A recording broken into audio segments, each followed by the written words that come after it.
आपको अपने सारे डॉक्यूमेंट्स घर से ही अरेंज करके ले जाने हैं, मतलब एक फ़ाइल बना लेनी है अच्छे से, जिसमें आप अलग अलग पेज में अलग अलग डॉक्यूमेंट रख सकें।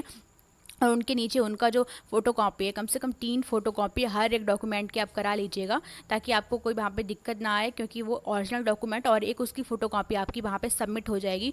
तो इसलिए मैंने जो सारे अपने डॉक्यूमेंट्स जितने भी मुझे पता था, जितना भी एडमिट कार्ड, रैंक लेटर वगैरह था, और भी काफ़ी सारे डॉक्यूमेंट्स थे, तो उन सभी का मैंने रखा था। 10th की मार्कशीट है और इसकी 3 फ़ोटोकॉपीज मैंने करा के रखी थी, और हर एक पेज पे एक एक अलग अलग डॉक्यूमेंट। ये 12th की मार्कशीट है मेरी, और ये करेक्ट मतलब ये सर्टिफिकेट है, जो कैटेगरी सर्टिफिकेट है मेरा EWS था तो वो, और आपका इनकम सर्टिफिकेट हो गया, और जो है माइग्रेशन ट्रांसफ़र सर्टिफिकेट, ये भी रख लिया था। कुछ डॉक्यूमेंट्स मुझे पता थे कि ये एक्स्ट्रा है मेरे पास, मतलब अगर वहाँ पे ज़रूरत भी नहीं पड़ेगी तो एक्स्ट्रा होगा तो भी कोई प्रॉब्लम नहीं है, बट अगर कम पड़ जाएगा तो थोड़ी सी प्रॉब्लम हो सकती है।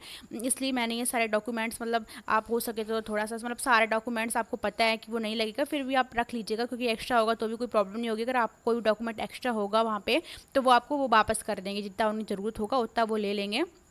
बस ये ध्यान रखना है कि आपको 3 फोटोकॉपी करानी है, उनको सेल्फ अटेस्ट आपको कर लेना है, मतलब सारी अगर आप सेल्फ अटेस्ट घर से करके लेके जाएंगे तो अच्छा होगा, वरना अगर सेल्फ अटेस्ट करना आप भूल भी जाते हैं तो वहाँ पे इजीली वहाँ पे भी आप कर सकते हैं, उसमें कोई दिक्कत नहीं आएगी।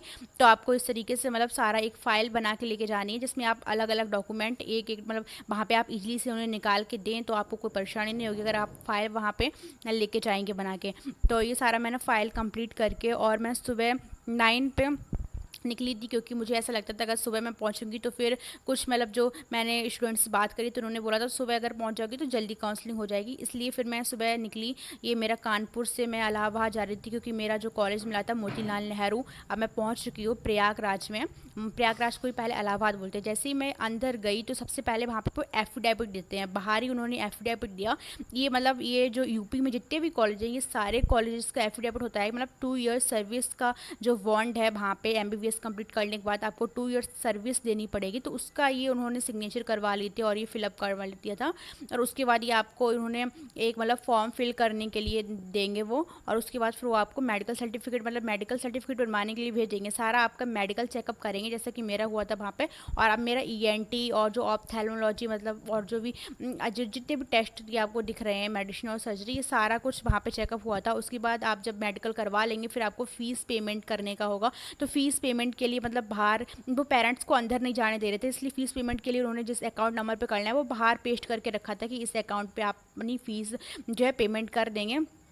तो वो सारा उन्होंने बाहर पेस्ट करके रखा था, तो क्योंकि पेरेंट्स तो अंदर गए नहीं थे और बहुत सारे पेमेंट्स ही फीस जो है पेमेंट कर रहे थे, तो इसलिए कि बाहर ही उन्होंने मतलब पेरेंट्स को खड़ा करके रखा था। तो फीस पेमेंट के लिए भी बाहर पेस्ट करके रखा था, ताकि बच्चे का फ़ीस पेमेंट जो है वो पेरेंट्स कर सके। और जो आपको डॉक्यूमेंट्स भी मैं बता देती हूँ कि मेरे डॉक्यूमेंट्स जो वहाँ पे लगे थे, वो नीट सीट अलॉटमेंट लेटर मेरा लगा था, और admit card, result card, 10th की मार्कशीट, 12th की मार्कशीट, और पासपोर्ट साइज फोटोग्राफ भी आपको चाहिए, मतलब 8 तो ले ही जानी है passport size photograph. Proof of identity, आपका प्रूफ ऑफ आइडेंटिटी जो है ना आपका, जैसे कि मैं आधार कार्ड लेके गई थी, तो जो मेरा सबमिट आधार कार्ड ओरिजिनल नहीं हुआ, जब वैसे सारे डॉक्यूमेंट्स ओरिजिनल ही सबमिट हुए, बट प्रूफ ऑफ आइडेंटिटी जो है, मतलब आधार कार्ड जो था मेरा, तो उसका उन्होंने फोटोकॉपी ही लिया, वो आधार कार्ड नहीं सबमिट किया। और कास्ट सर्टिफिकेट, ये सारे डॉक्यूमेंट्स आपके ओरिजिनल डॉक्यूमेंट मेरा सबमिट हो गया था, और एक इसकी जेरोक्स कॉपी जो कि मैंने सेल्फ अटेस्ट करके रखी थी वो सबमिट हो गया था। और जो डोमिसाइल, क्योंकि मेरा यूपी से ही हुआ था 10th और 12th, तो मुझे यूपी, मतलब मुझे डोमिसाइल की ज़रूरत नहीं पड़ी थी। डोमिसाइल मेरे पास था, बट उन्होंने मुझे रिटर्न कर दिया डोमिसाइल। और गैप सर्टिफिकेट मेरा था, तो गैप सर्टिफिकेट भी उन्होंने जमा कर दिया था वहाँ पे। बट ट्रांसफ़र सर्टिफिकेट मैं लेके गई थी, और माइग्रेशन भी मेरे पास था, बट इनकी ज़रूरत नहीं पड़ी थी। करेक्टर सर्टिफिकेट मेरा लगा था, और मेडिकल फिटनेस सर्टिफिकेट पहले से तो मेरा बना हुआ था, बट उन्होंने वो अलाउ नहीं किया, मेडिकल उन्होंने वापस से वहाँ पर करवाया था, तो मेडिकल सर्टिफिकेट उन्होंने वही अलाउ किया। और डेट ऑफ बर्थ सर्टिफिकेट मैंने पहले से बनवा के रखा था, तो डेट ऑफ बर्थ सर्टिफिकेट भी नहीं लगा वहाँ पे उन्होंने, जो कि मैंने कुछ डॉक्यूमेंट्स मेरे पास एक्स्ट्रा थे तो मैंने उन्हें दिए थे, तो फिर उन्होंने वो वापस कर दिए थे। तो बस, और फीस इनकम सर्टिफिकेट वगैरह भी मेरे पास था, तो वो भी नहीं लगी थी। फी रिसीव वगैरह, हाँ, जो भी आपने मतलब